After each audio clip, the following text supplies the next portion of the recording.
Labdien! Esiet sveicināti Valstsvides dienesta e-pakalpojuma portālā.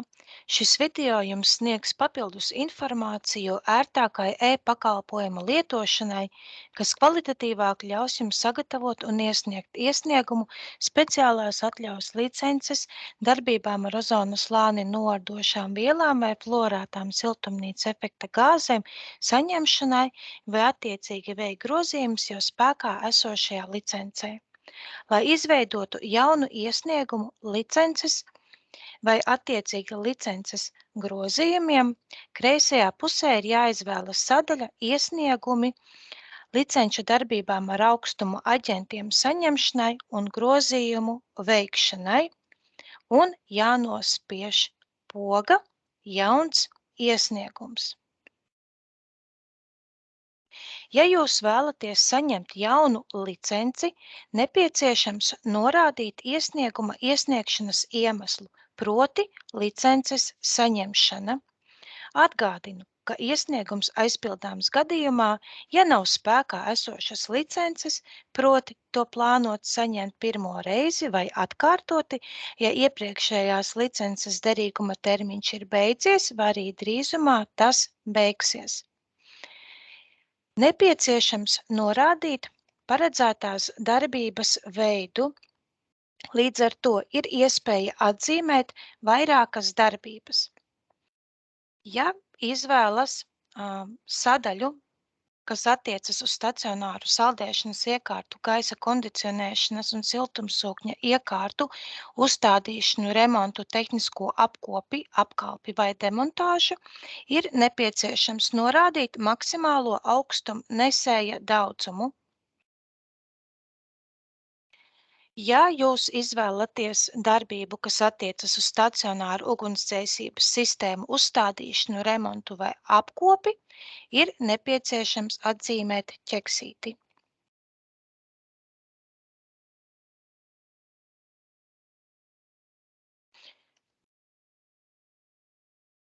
Tikai pēc iepriekš minēto datu norādīšanas ir iespējams nospiest spogu Tālāk. Tiek izveidots iesnieguma melnraksts, kur iespējams ievadīt visu ar iesniegumu saistīto informāciju.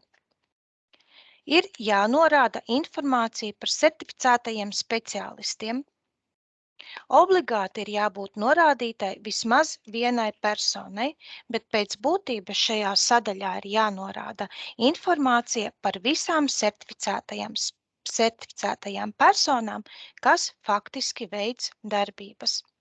Nospiežot pogu Pievienot, parādās sadaļa Certificētie speciālisti, kur jānorāda atzīme Latvijā certificēts, ja certificētā persona certifikātu ir saņēmusi Latvijā, attiecīgi tālāk norādot informāciju par vārdu, uzvārdu, personas kodu, certifikāta numuru un certifikāta izsniegšanas datumu un derīguma termiņu, ja savukārt jūsu certificētājs speciālists ir saņēmis certifikātu ārpus Latvijas, ķeksītis ir jāizņem ārā un attiecīgi ir jānorāda informācija par vārdu un uzvārdu.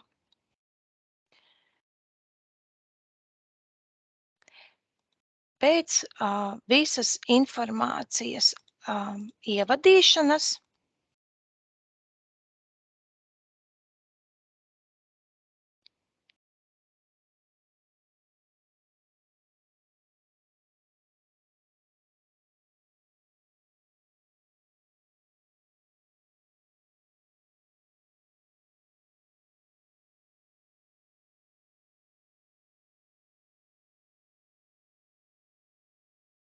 Pēc visas informācijas ievadīšanas ir jānospiež poga Saglabāt.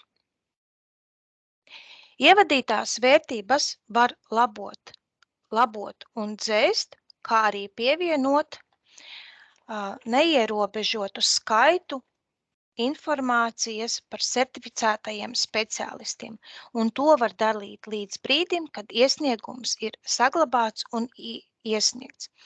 Atgādinu, ka ir jāpievērš uzmanība tam, vai certificētie speciālisti ir tiesīgi veikt darbības, kuras ir norādītas sadaļā paredzētais darbības veids. Tālāk ir jāpievieno pielikumi.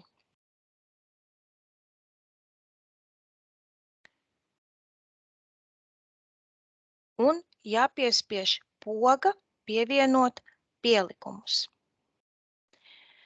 Sadaļā ražotāju izsniegto certifikātu kopijas vai juridiskas vai fiziskas personas rakstisks apliecinājums par katru no fiziskas vai juridiskas personas rīcībā esošajām iekārtām var pievienot kalibrēšanas certifikāta kopijas, izziņu vai apliecinājumu, ka iesnieguma iesniedzēja rīcībā ir nepieciešamie instrumenti un aprīkojums.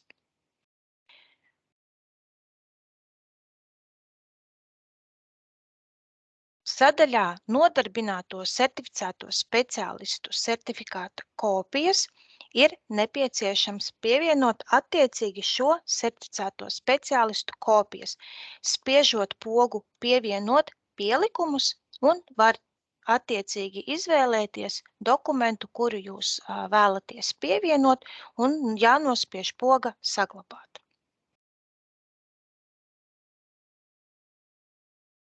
Dokumentu sadaļā, kas saistīta ar to, ka ir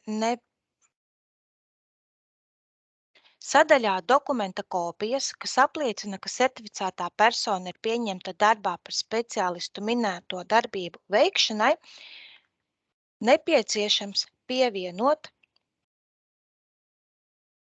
piemēram, izziņu, apliecinājumu, darba līgumu, ka šī certificētā persona ir iesnieguma iesniedzēja darbinieks, vai arī izdruku no valsts ieņēmuma dienesta elektroniskās deklarēšanas sistēmas, kurā norādītas ziņas par darba ņēmēju. Attiecīgi pievienojot pielikumus,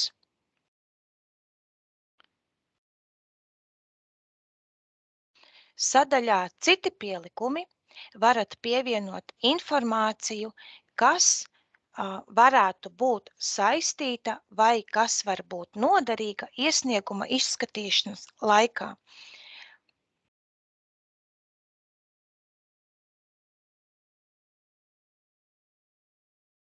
Kad visi iesnieguma dati, informācija par certificētajiem speciālistiem, kā arī pielikumi ir ievadīti, iesniegumu iespējams saglabāt vai arī saglabāt un iesniegt.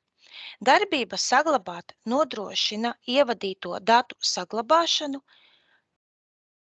Lietotājs var saglabāt visu ievadīto informāciju un turpināt darbu vēlāk, piemēram, rediģēt vai papildināt iesnieguma datus. Iesnieguma status pēc saglabāšanas paliek nemainīgs un tas netiks iesniegts. Ja iesniegums ir jau sagatavots iesniegšanai, tad ir jāizvēlas darbība saglabāt un iesniegt. Iesniegums nonāk Valstsvides dienesta reģistrā uz apstrādi pie Valstsvides dienesta eksperta.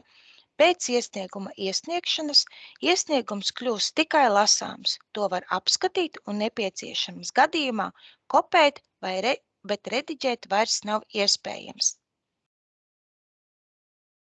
Pēc iesnieguma iesniegšanas uz klienta e-pastu tiek nosūtīts paziņojums par iesnieguma statusa maiņu.